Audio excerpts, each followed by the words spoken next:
Let's bring in our panel. Lots to talk about in the political world tonight. Republican strategist Matt Klink, owner and president of Klink Campaigns, Inc., and political consultant Elizabeth Ashford, who has worked for Governors Brown and Schwarzenegger here in California, was Kamala Harris's chief of staff, and now works for the Speaker of California's Assembly.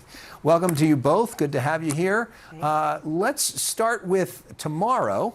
At 9 o'clock Eastern, 6 o'clock here on the West Coast, President Trump is going to deliver a primetime address talking about the war with Iran. Matt, do we have any idea what he's going to say? No, and I think that is giving some people heart palpitations on the East Coast.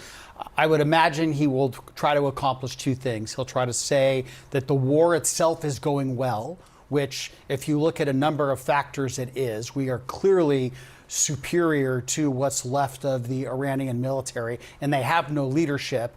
But he also needs to address the fact that gas prices are higher, and we know that when gas prices rise, everything else rises because everything else relies on that gas to get there. So he needs to address the foreign policy aspect, but he has to touch on why American people are paying more and hopefully when we're going to get out. Because we never got a primetime address when he went in. We did not get that, and I think, you know, my instinct on this is that he really thought this was going to be a lot more like Venezuela. There was going to be a clean entry, he was going to get the bad guy out, and then we were going to sort of have our hands more deeply in how oil it moves around the world. And that has not panned out. And so he really is in a very sticky situation. We have ballots are starting to go out. The midterms are on the horizon. And as everybody in California knows, higher energy prices are a political killer. You know, you can get kicked out of office if the energy prices are too high. We've seen it here. And so that's how your old boss, Arnold Schwarzenegger, got in there. That's how he got in. And so, you know, Trump is in a really sticky political situation.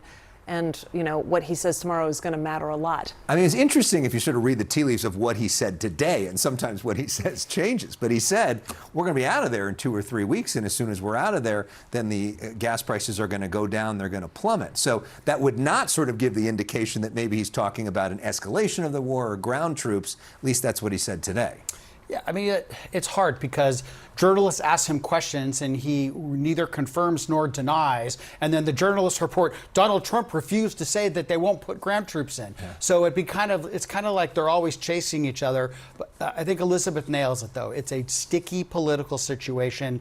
Trump needs to give a level of certainty. The person to listen to is Marco Rubio. He's the one who speaks the truth. He is, of course, the Secretary of State and right now sort of the most respected and best polling member of Donald Trump's cabinet. He got unanimous approval when he was up for Senate confirmation. Interesting, the other thing President Trump was talking about today was this executive order that he put out when it comes to mail-in balloting. He blames mail-in balloting for his loss in 2020 to Joe Biden, and he keeps talking about that over and over again. He put out an executive order. We want to put this up on the screen, some of the aspects of this. He wants to create a nationwide list of verified eligible voters, ban the U.S. Postal Service from sending absentee ballots to those not on each state's approved list.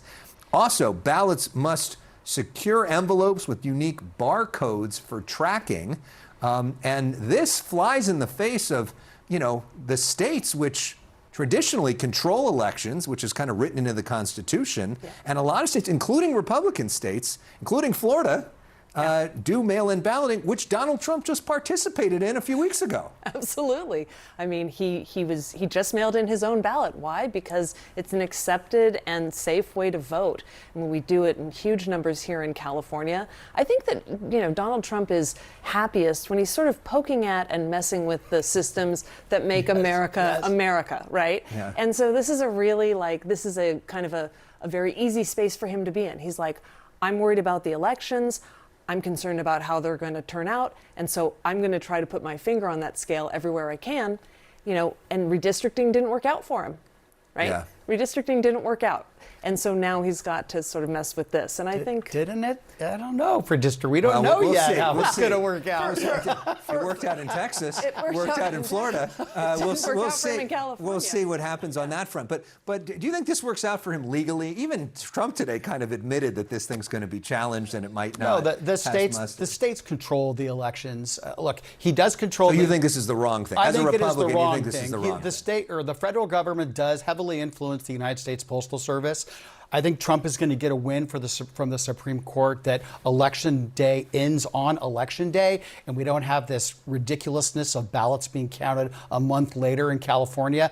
That will help a lot because it's the perception of delay that makes people say, what is going on? That's going to help. But no, wrong thing.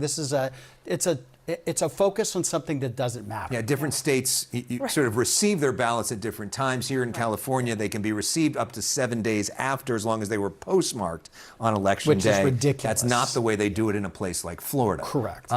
So there's going to be a very interesting historical moment tomorrow. Yeah.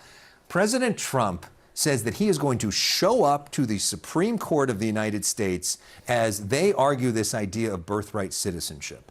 Never in the history of the United States has a president of the United States shown up for oral arguments. What do you make of that political move? I mean, I don't even know how the diplomacy of the moment works. Like, where does he sit? You know, Right. like, what does anybody? Does he take a number? Does he stand take a in line? number? They Right, get in is he- line Does he early stand in because the line? queue forms. Right, Yeah. because that's how it's been. I've been there before. You got to wait in line. Again, you know, he likes you know, doing things very differently, and I think he's there to sort of, you know, try to move the needle. I mean, it's very much, you don't show up in person and stare down the people who are listening unless you want to see a certain outcome. I think he's trying to put his finger on that. He's been real vocal about the court when they haven't done what he's wanted in the past. So. I mean, because traditionally there's been a separation of powers in the past. Like Barack Obama was criticized for even commenting on the Affordable Care Act case before there. I mean, this idea of showing up, and he's very frustrated with the justices that he appointed who ruled against him on tariffs. I mean, it's amazing, you know, Alex, you appoint smart people who have their own minds and think critically, and they don't always follow direction the way you want them to do it. So Donald Trump, look, the fact that he can do it doesn't mean that he should do it. And this case alone of birthright citizenship is so incredibly politicized already. It's already at a level 10. This puts it at a level 12. And it's one of those decisions he's probably going to lose on it anyway. And I don't want immigration law to be written by executive order. Get Congress to pass a law that is durable, that's going to last. We deserve that. And Congress needs to get its act together and do it, not by President Trump writing an executive order that the next president can change. Well, it's so interesting because Nancy Pelosi always says, don't call a vote unless you know that you're going to win, and don't call a vote until you have the votes. And the fact that he would show up for this one when it's not clear that he has the votes and most likely is going to lose and could lose unanimously 9-0 on this one, this is going to be the time to show up is an interesting choice by President Trump. Last word. I mean, the last word on it is that, you know, being born here and being an American is what America is. You know, there are people who trace themselves back to the people who got off the Mayflower in this country. And so, you know, the point is that, you know, when you're born in the United States, we've all agreed to this, and it's in the Constitution. Well, and as so of 1898, we agreed to it when Yeah. times were a lot different. So times change, but I think this is a very intrinsic part about what this actually means to be an American. And I really think the court is going to do the right thing. I really do believe that. We'll see. Elizabeth, Matt, great to see both of you. Thank you. Thanks for sharing your Really pleasure. perspectives. Thanks.